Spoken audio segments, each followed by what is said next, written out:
পকেটে 200 টাকা না থাকলে গরিব মানুষদের ফোনে কথা বলা বন্ধ। হ্যাঁ, ঠিক শুনেছেন, জিও বলেছে 189 টাকা আর এয়ারটেল বলছে 199 টাকা খরচ না করলে গরিব মানুষরা দরকারে অদরকারে কাউকে ফোনও করতে পারবে না। আজকের যুগে ইন্টারনেট কতটা জরুরি সেটা সবাই জানে। আর এখন আচমকাই কেউ 25% আবার কেউ 21% দাম বাড়িয়ে দিয়েছে রিচার্জের। নিম্ন মধ্যবিত্ত মানুষেরা ফোনে কথা বলা এখন কষ্টকর হয়ে দাঁড়িয়েছে, কারণ পকেটে 200 টাকা না থাকলে আপনার সিম পর্যন্ত বন্ধ হয়ে যাবে, কোনো কলই আসবে না আপনার কাছে।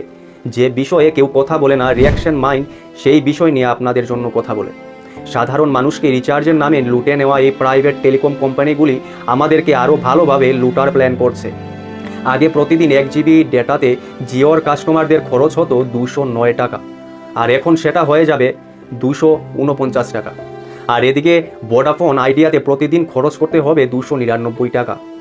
মানে 250 টাকার থেকে 300 টাকার রিচার্জ না করলে একজন গরিব মানুষ এবং নিম্ন মধ্যবিত্ত মানুষ ইন্টারনেটটুকু ব্যবহার করতে পারবেন না।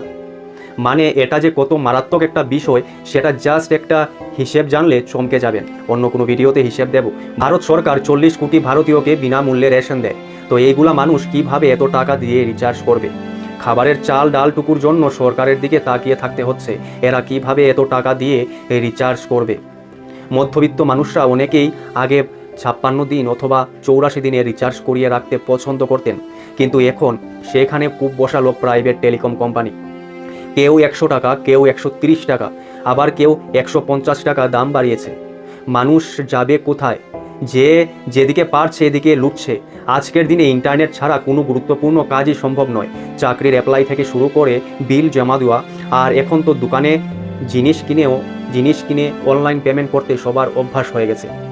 ডিজিটাল ইন্ডিয়া এই নাম নিয়েই স্বপ্ন দেখানো হয়েছিল আমাদের, কিন্তু এইভাবে যদি সাধারণ মানুষকে রিচার্জের নাম করে টাকা লুট করা হয় তাহলে ইন্ডিয়া ডিজিটাল হবে কি করে? 5G টেকনোলজির নামে মোবাইল রিচার্জের দাম বাড়ানোটা কতটুকু যুক্তিযুক্ত বলতে পারেন? মানুষ খেতে পারছে না আর এদিকে রিচার্জের দাম বাড়িয়ে দিয়েছে। এটাই কি আদতে ডিজিটাল ইন্ডিয়ার লক্ষ্য ছিল?